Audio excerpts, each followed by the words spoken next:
Well, good afternoon, and welcome to the CTE Brown Bag Lung Series for Data and Accountability Update.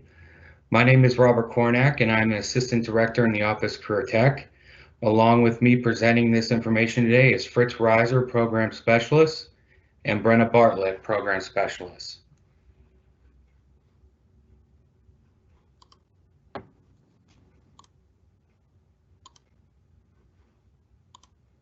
Today we're going to cover the following topics for our Brown Bag session.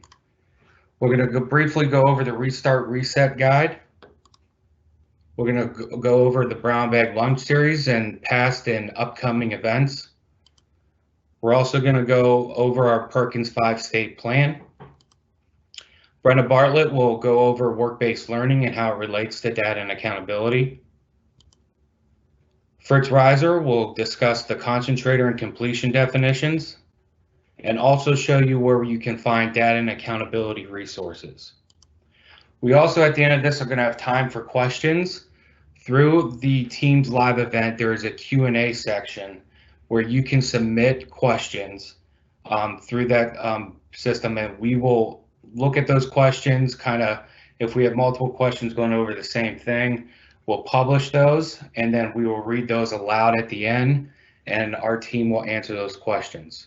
So you can submit these at any time. If we come to a topic, you have a question, go ahead and submit it at any time, and we will get to those questions at the end. So the Restart Reset Guide was designed through the Ohio Department of Education, the Governor's Office, and the Department of Health.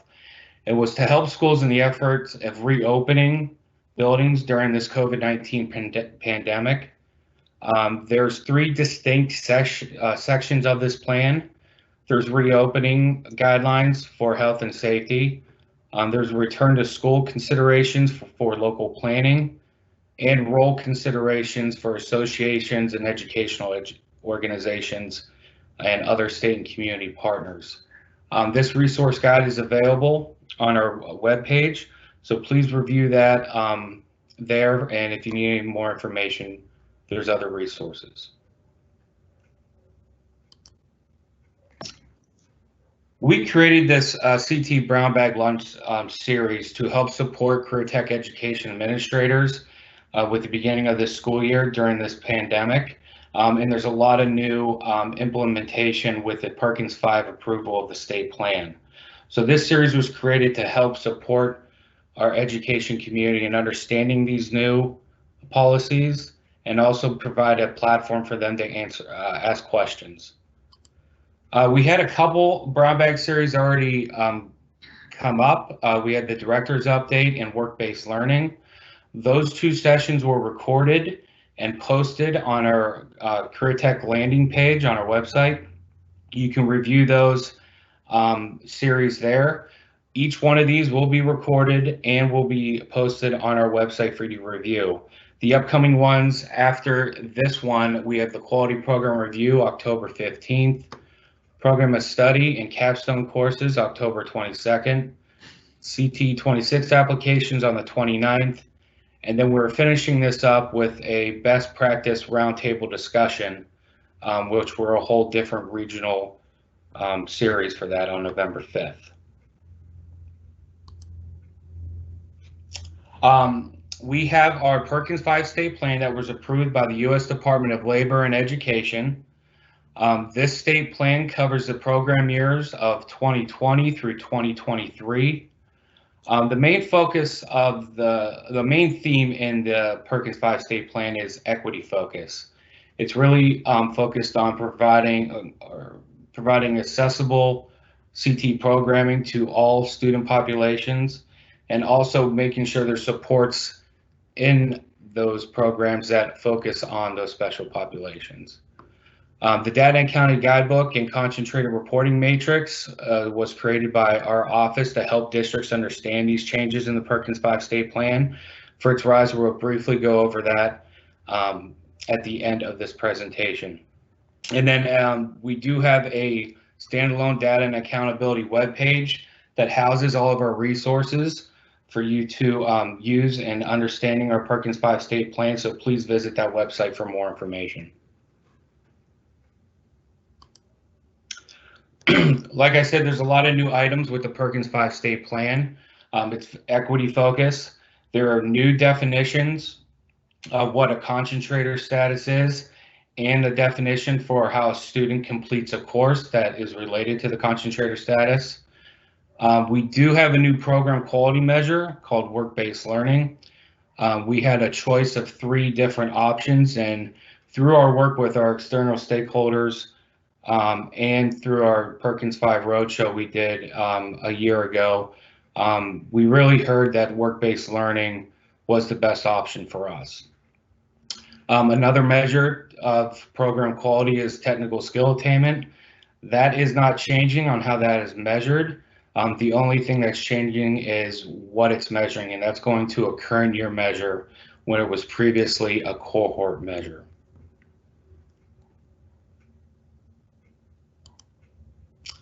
These are our Perkins V state indicators. Most of them are the same as they were previously. We do have a new program quality indicator, work-based learning. As you can see, our baselines are there, and then our 4-year performance level goals as we move through the plan. The FY 2020 at the top of the chart, I would like to just say is that is for the program year of 2021. So the FY 2020 performance levels are for the programming year, the school year of FY 2021.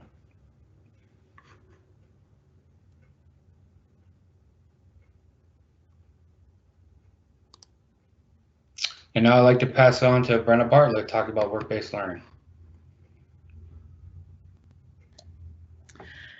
Good afternoon, everyone. So as Robert stated earlier, we did have our work-based learning brown bag session last week.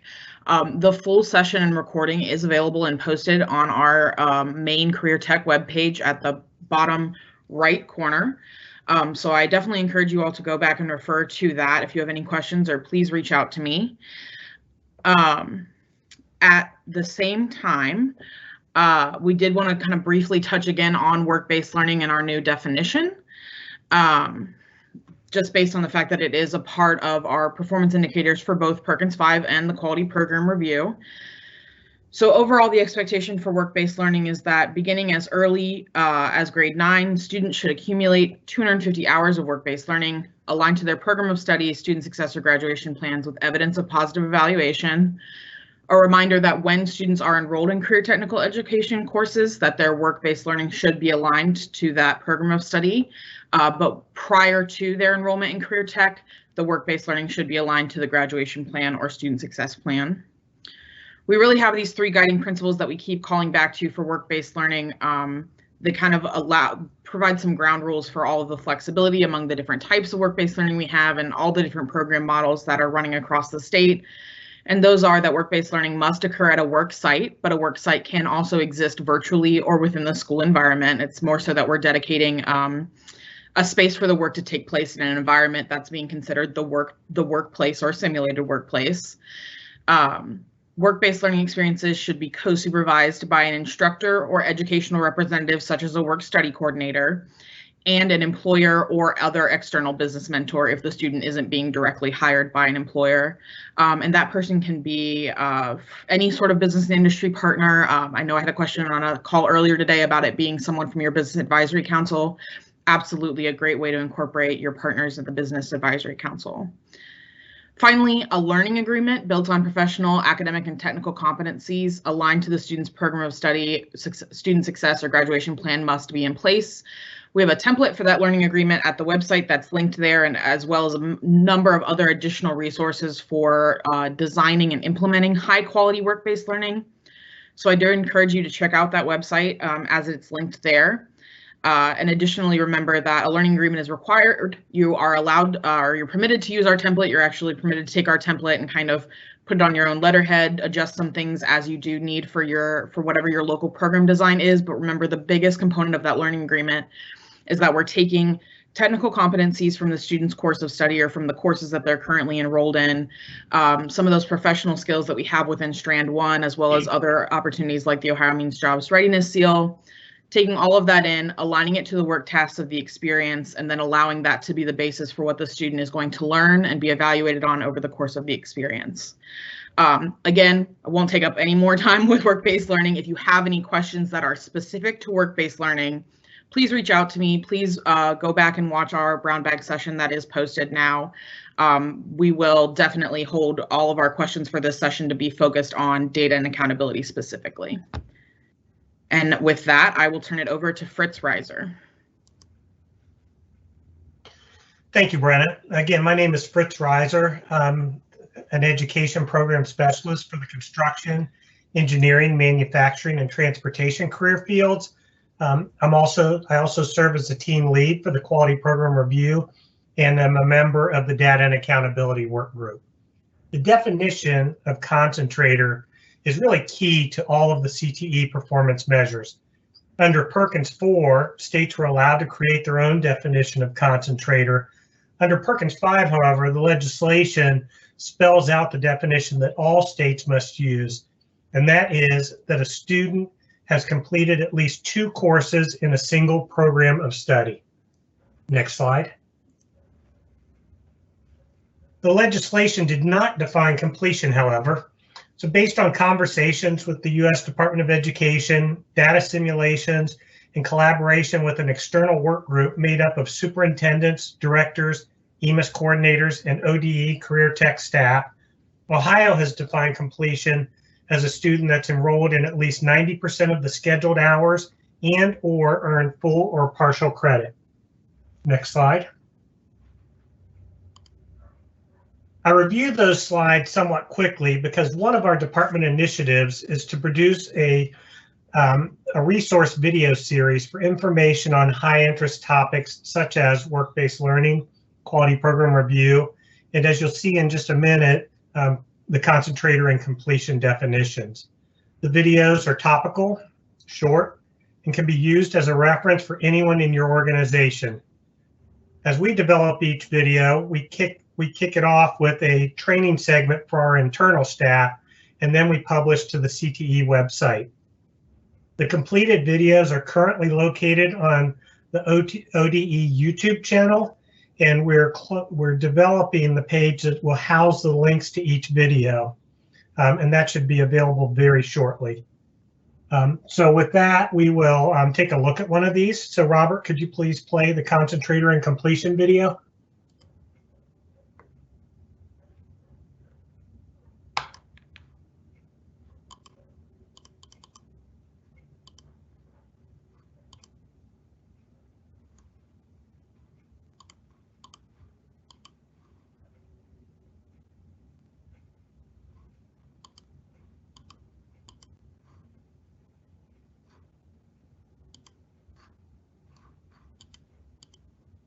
I'm sorry, we're having technical difficulties. I can't get the video to play.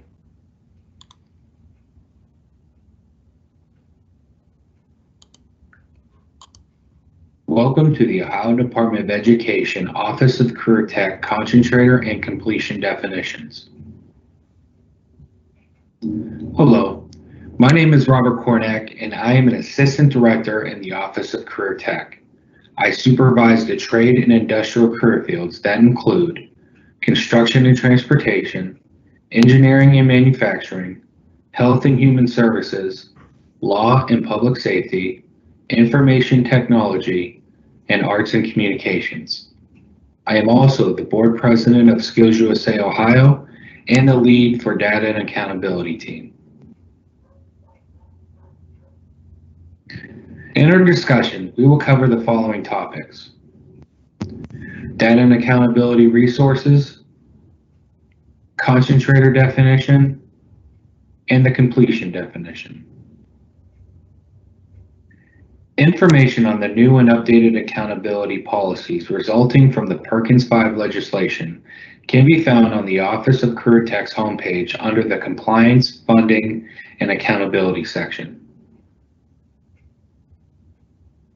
To assist districts in understanding these new and updated Perkins V accountability policies, the Office of Career Tech developed the Career Technical Education Data and Accountability Guidebook.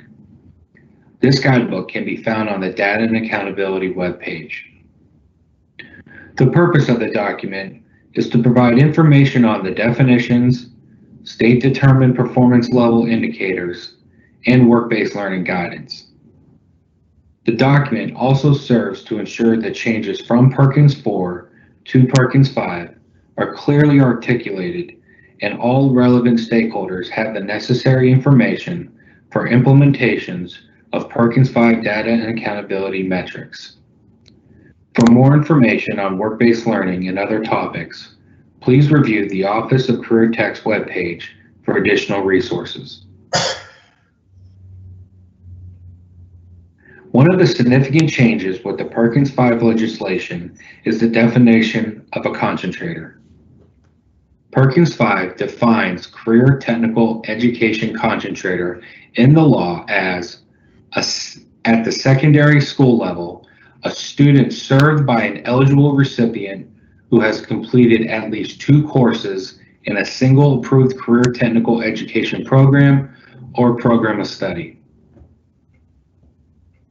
With this introduction of Perkins 5 concentrator definition, Ohio was tasked with determining what it means for a student to have completed a course.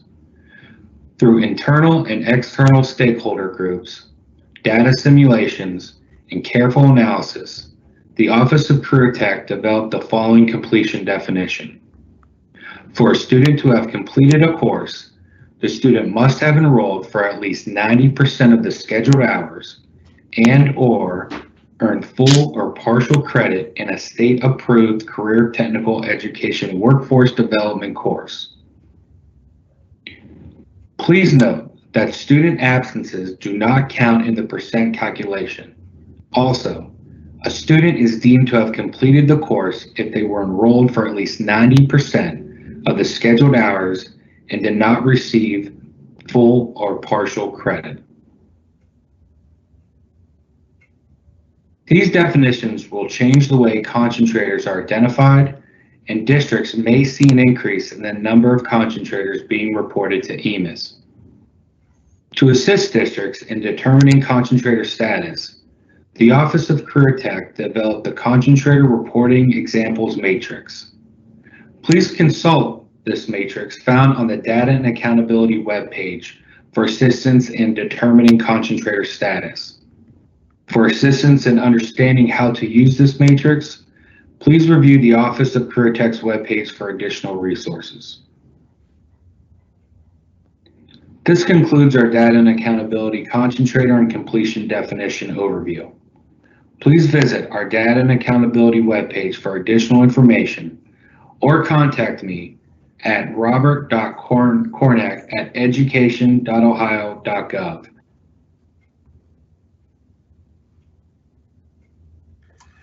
Thanks, Robert. And through that video, it referenced the Data and Accounting Concentrator Reporting Examples Matrix. So that leads into, that's a resource that we developed to assist you in determining when a student becomes a concentrator and when they should be reported and who reports. So we did another video about that. So I'm going to ask Robert to play that one now, please.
So maybe we'll skip that one. It seems like I'm trying to get to play. It won't.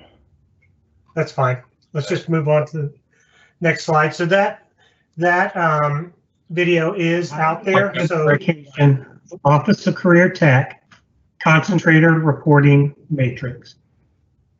Hello, my name is Fritz Reiser, and I am an Education Program Specialist in the Office of Career Tech. Along with my career fields, construction, transportation, manufacturing, and engineering, I am the team lead for the Quality Program Review and a member of the Data and Accountability team. In our discussion of the Concentrator Reporting Examples Matrix, we will cover the following topics. What is the matrix? Where is the matrix located? How to use the matrix? And where to find answers to questions. The Concentrator Reporting Examples Matrix is a tool designed to assist in determining when a student becomes a concentrator and the local education agency, or LEA, that is responsible for reporting that student as a concentrator. To locate the concentrator matrix, navigate to the Data and Accountability section of the Career Tech landing page.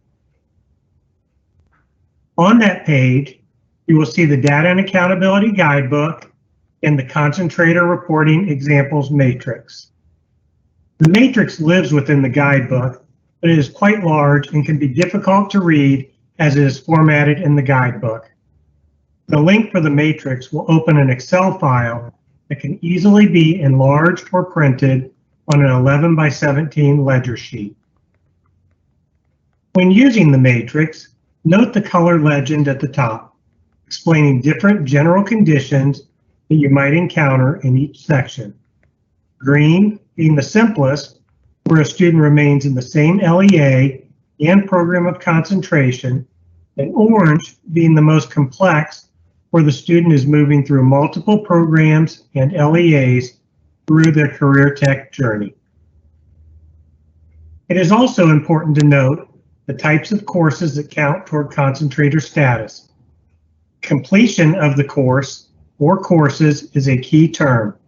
For clarity surrounding completion, please reference the Data and Accountability Guidebook. At the top of each section, any general condition or conditions that apply to that section are listed. In this example, all 4 scenarios assume that the student remains in the same program of concentration at the same LEA throughout their career tech journey. Compared to the next example, where the student remains in the same program of concentration but moves from one LEA to another. Within each section, the individual scenarios show the point that a student becomes and should be reported as a concentrator and the LEA that is responsible for reporting the student. The scenario notes section provides descriptive language that applies to certain groups of scenarios. The final item to note at the bottom of the matrix is that if a student leaves career technical education before leaving school, the most recent LEA that reported the student as a concentrator is responsible for post-program placement follow-up. As you think about concentrators, please note that this is not an all-inclusive list of scenarios that a student could fall into.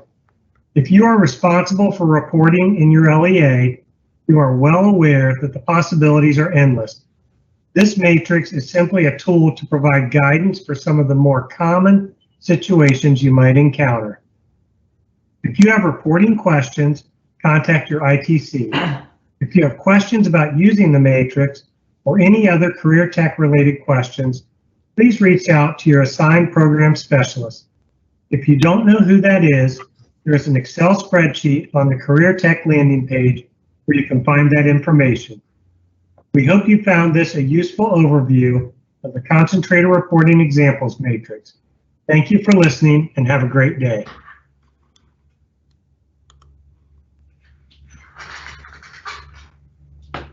Thanks, Robert. So hopefully you'll find these videos to be a valuable resource for your organization. We're also in the process of revising our data and accountability webpage. You can find the data and accountability guidebook, the concentrator reporting matrix, and a whole host of other items on this page. Next slide, please. This slide shows when Perkins V concentrators will appear in the different accountability measures. Next slide. And just to go back to that, so for a more in-depth look at all of the Perkins V and the report card, quality program review, and federal reporting, Leah and our team have developed a reporting overview that can be accessed through the CTE Data and Accountability Update link. Next slide.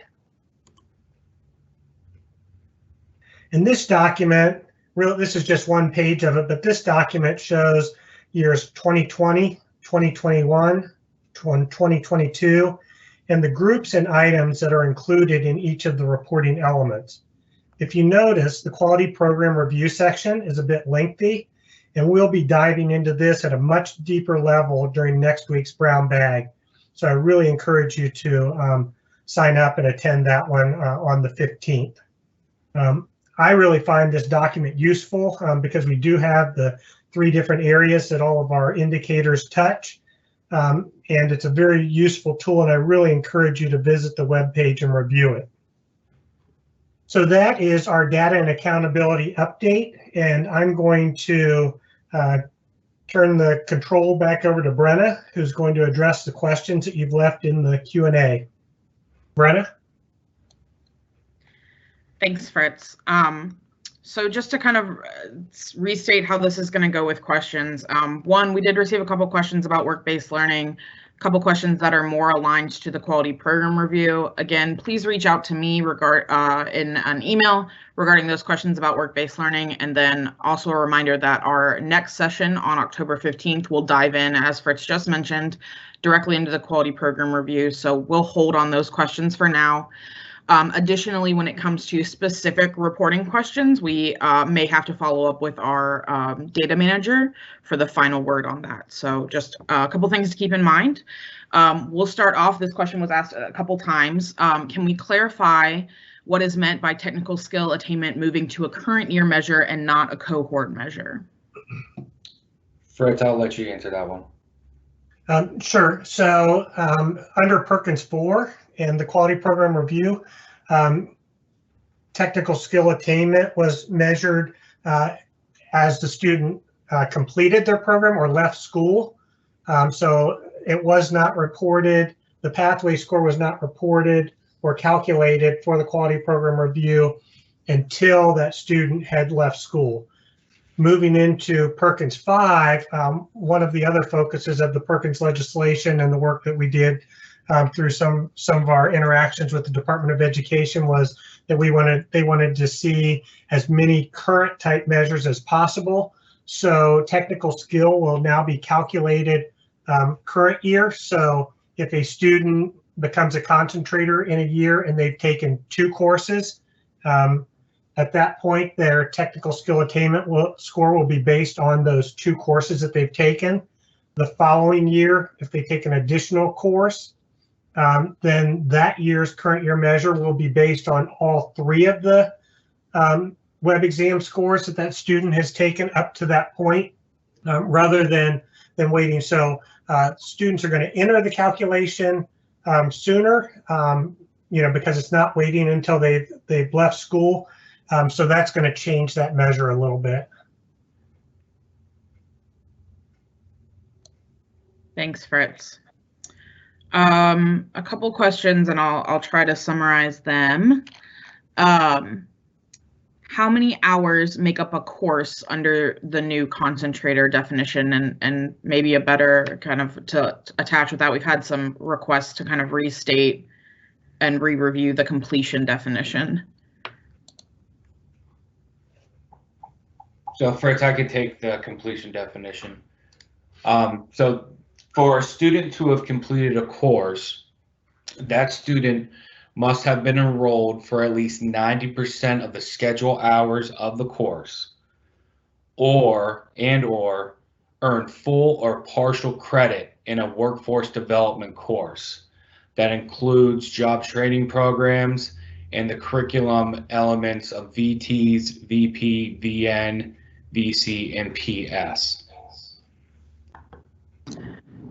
As a follow-up to that, Robert, you mentioned and or, so it could be either or. So if a student, that was a question, is to be considered a completer, does a student have to receive partial full credit and complete or be enrolled for 90% of the course, or just one of the two? Just one of the two. That I did, if in that video that we played, I did reemphasize that point, that they have to meet one of the criteria to deem to have completed. A student could have been enrolled for 90% of the scheduled hours and not received any credit. And the award of credit is a local decision. So how you award full or partial credit for a course is a local decision. But if they weren't awarded any credit at all, but was enrolled for at least 90% of the scheduled hours of that course, that student would have been deemed to have completed that course. And one more follow-up to that piece, just to confirm, absences are not included in calculating whether a student has been enrolled. As long as they're enrolled in the course for 90%, the absences are not part of making that determination. That is correct. That is correct.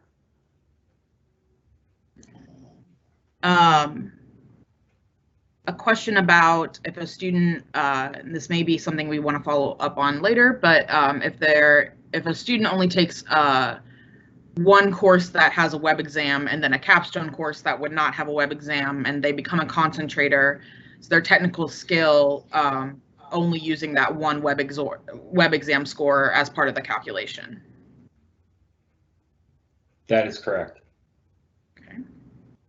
And we do have a brown bag series coming up for that's going to cover program of study and the use of capstone courses.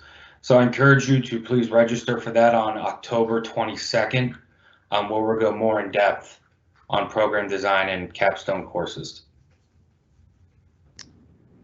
There was a question asking if VM courses would be counted for concentrator status. No, that is, the VM courses are not counted in concentrator status.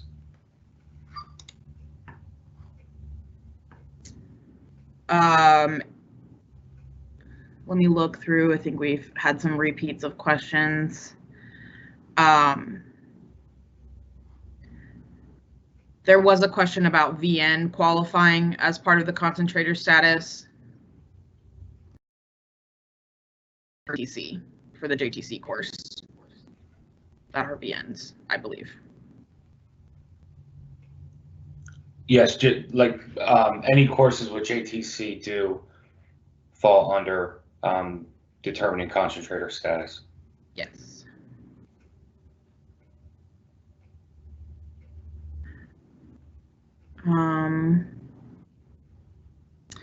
To be clear, it says 90% of one course or the entire program? It's a course. It's on a course basis. So the concentrator definition states that a student becomes a concentrator by completing 2 courses, not a program of study. And then the completion definition is for 1 course. Great. Here's a question. I wanted to clarify that a student's web exam scores will not be included in the technical skill attainment measure until they have taken 2 CTE courses. So if a student has only taken 1 course, they will not yet be included in the technical skill attainment measure. Correct. Their web exam scores will not roll into technical skill attainment measure until they become concentrators. Concentrators are the only ones that go into that measure, and based off the scenario you said, Brenna, they only have completed 1 course. They have not became concentrators yet.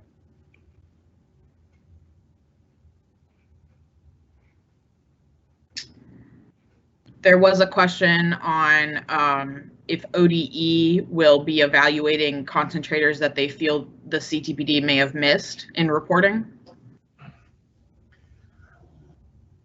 So yeah, if you all should have, beginning with this past year, you should have received the CTAC report, and that is where EMIS will, the report will derive all potential concentrators, and that's to be used as an aid to assist you, because based on the course taking pattern, that list should show all of the possible programs of concentration that a student could be considered for. So that's really a guide for you. You will notice when you get that report, some students, depending on the courses that they've taken, they could potentially be in a fairly significant number of pathways if courses are shared across different pathways. So really that's just something for you to use to narrow it down to the actual program of concentration that the student should be reported under. Great, thank you. Give me a moment as I sift through some repeated questions.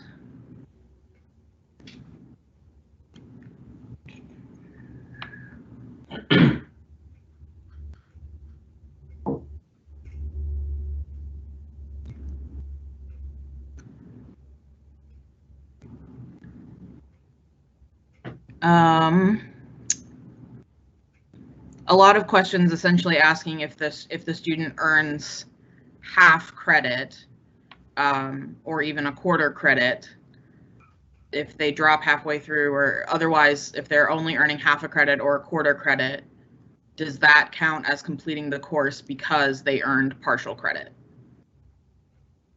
Yes, so like I said before, the awarding of credit for a course is a local decision. So if they're awarding quarter or half, that would be partial credit. So that would fit the completion definition for that student to have completed the course. Gotcha. In the calculation of technical skill attainment, there was a question if overall pathway scores are used or individual course scores.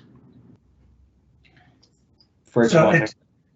It's going to be calculated the way it's been, aside from becoming a current year measure, it's still going to be calculated based on that cumulative score based on the courses that they've taken. So kind of if you take all of those cut scores for the web exams that they've taken, add those together, and then the total cumulative score that the student has obtained will be used to determine that. So they could do extremely well on one course, pretty well on another course, not so well on a third course, but still the calculation, if they hit that cumulative cut score for those 3 courses, that will show whether they've hit the technical skill attainment or not.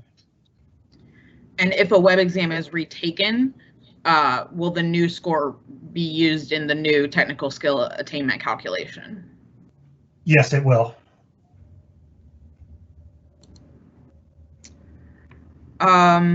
There's a question of how does technical skill moving to a current year measure impact the other measures such as post-program placement and work-based learning, since those are cohort-based, or does it? No, it won't impact them. It will be it's an independent measure, so they'll still be calculated on the cohort base. And I should mention too, we really didn't point it out, but with the addition of work-based learning, participation, technical skill participation will not be its own measure. That's going to be part of the calculation for the technical skill attainment. So rather than it standing alone, there will be, a decrease if, a certain number of students are not tested. So it's still there. It's just not going to be its own measure.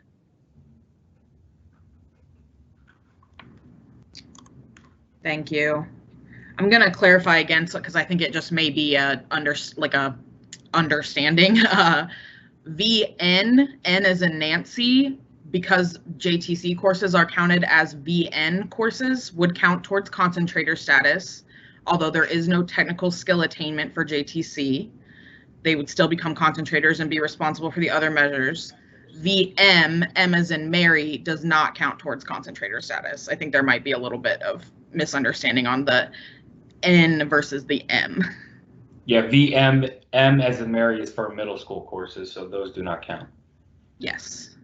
Well, and to clarify on that, the VM as in Mary, can be offered up to the 10th grade now.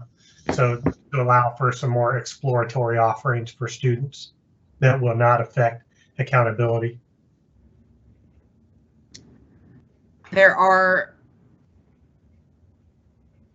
questions regarding, and I know this may be something we have to follow up on, but they're receiving a couple of them, so we'll just double check if we need to follow up on this. If a student takes a web exam for a course that they have not yet completed, will that score be used in the technical skill calculation?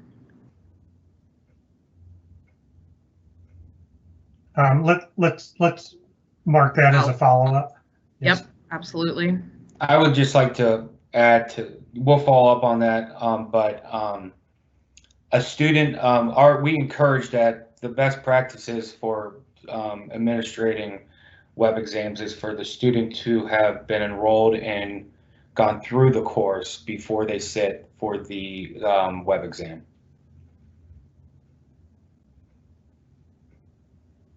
Thank you, Robert.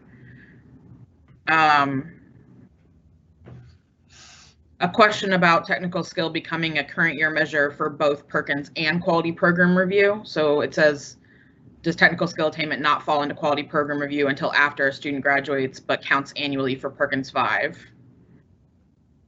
No, we did the best we could to align all of our measures for the report card, the quality program review, and our federal reporting. So it will be a current year measure for all three of those elements. For all reporting. Yes.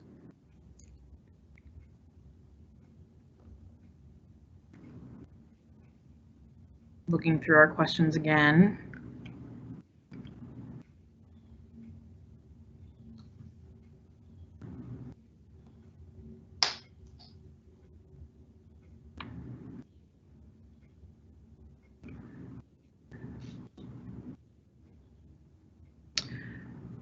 So again, just kind of clarifying what we mean by current year. If a student, and this has been asked in a couple different ways, so that's why I emphasize it. If a student takes 2 courses as a junior and 2 courses as a senior, will web exam scores from the junior year count for both years, even if tests are not retaken in the senior year? Yes, that's correct. Once a student becomes a concentrator, all of the tests that they have taken up to that point will count in the current year measure. So yes, if they take 2 courses junior year, 2 courses senior year, the junior year, the calculation will be based on those 2 courses. The senior year, the calculation will be based on all 4 web exam scores. Thank you.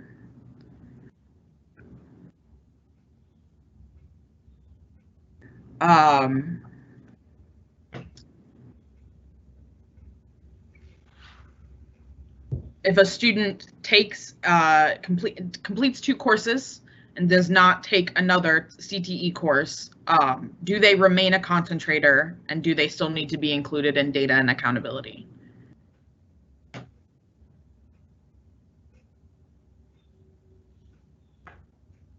Fritz, you want to take that one? Sure. Yes, they would still they would not be reported the years that they do not take CTE courses. They would not be reported in a program of concentration. However, so let's say a student takes is in a A1 ag pathway their freshman and sophomore year, but then they decide that they don't want to be in CTE anymore, so they don't continue in CTE. Their junior and senior year, they will not be reported as concentrators, but, and this is, you can see this on that reporting examples matrix, the last district or LEA that had that student will be responsible for that post-program placement follow-up.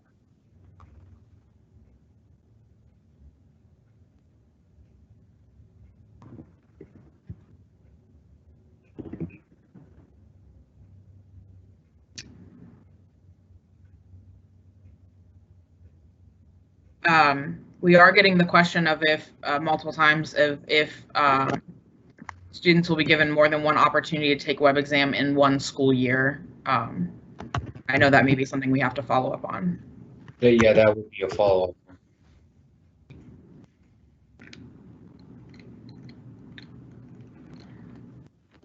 Okay.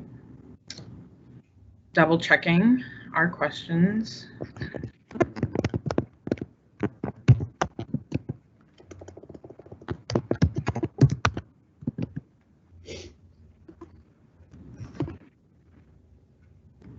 There are some questions I'm just going to point out. There are some questions regarding web exams potential impact as part of graduation requirements, and we are working, I know, with the graduation requirements team to produce additional guidance on that. So more information on that is forthcoming.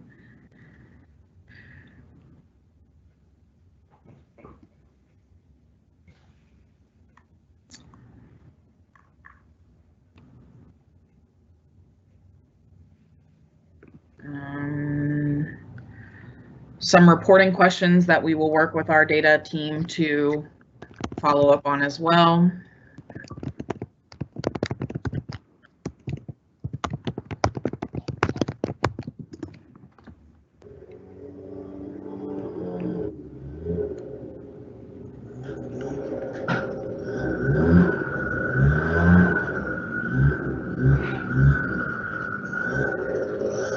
Someone mentioned that VNs as they exist in family consumer sciences do not count towards concentrator status, and Leah added that that's correct. FCS courses are not part of concentrator status.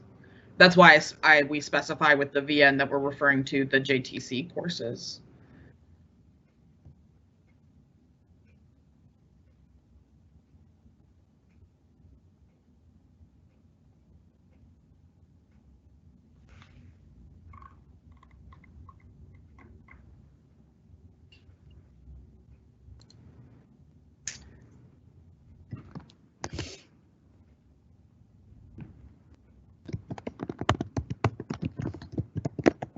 Looking through.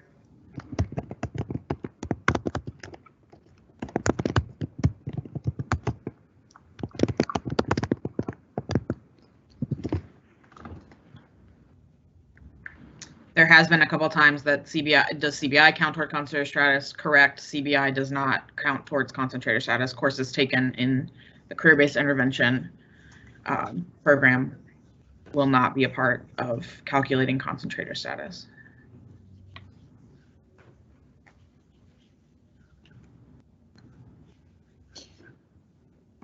Brenna, this is Leah, and I just want to, I see that there's been a lot of questions in the chat box about the completion definition, and a lot of it is really around the partial and full credit component of that definition. And I just want to share that we spent a lot of time in the data and accountability external work group last fall that we worked with in developing the recommendations for the Perkins V state plan. And we talked a lot about this completion definition, and that accountability work group, which was made up of CTE administrators representing the educational field, they posed the question of, do we need to make sure that we are accurately capturing the student performance and program quality, and to do that, we need to make sure that we are capturing all students. And so those were the questions that really they focused on in really diving into, and asked us to do a data analysis on looking at the number of students that had completed courses that had not earned any full or partial credit. The full and partial credit is what we used before in Perkins 4 to identify a CTE participant from that standpoint. And so when we started looking at that data, it showed that there was a significant number of students that was being left out of the potential calculations because they had basically participated in 90% of the course but had not earned credit. And the question is like, you know, should those students be represented in our data set to really accurately identify the performance of the students? And that group really came to the conclusion is yes, they should be there. And then they had the same conversation in relation to partial and full credit, and made the same decision when they looked at partial and full credit, is that there was definitely a number of students that had not sat in 90% of the course but earned credit from that standpoint. So that was really how the definition became formalized, was through those conversations with that data and accountability group. So I hope that helps clarify, you know, how those decision points were made in that definition, because and I know that it's new and you're dealing with a larger number of students from that standpoint, and you're getting reports now from EMIS that's showing the potential derived concentrator status of the students. So it's one of those things that we'll continue to work through from that standpoint, but I just wanted to give that update. Thanks, Leah. We'll wrap up with one more question and then we'll close out. If your question was not answered today, again, we are definitely preparing additional guidance. Robert and Fritz are available for further questions or to talk through any scenarios with you. The last question is, which class starts using the Perkins V concentrator definition?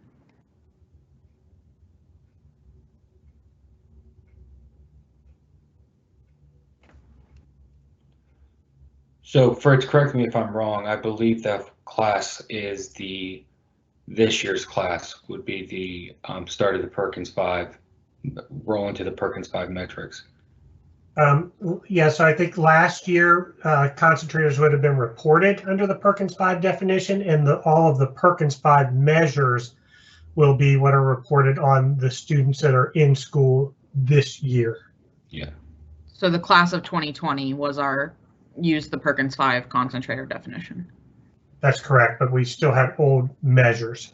Yes. Yep. Okay. All right. That is all the questions we have time for today. We will get a report of these questions and provide additional guidance. Fritz and Robert, I'll let you wrap us up. Okay. Thank you, Brenna. As we covered earlier, I just wanted to reiterate that we have a couple more CTE brown bag lunch series still available to register for. Next week, we have the quality program review. And then on October 22nd, we have the program of study and capstone courses. Then we go into CT 26 applications. And on November 5th, we have the best practice roundtable discussion. So please join those sessions to learn more about those individual topics. And as always, Fritz and I are available through email to answer any questions that you may have. Even if you have some scenarios, we can help you walk through and read that concentrator status matrix to help you identify your concentrators. And then please visit our data and accountability website to review additional information with the guidebook and other resources. So with that, I thank everyone for participating and have a good day.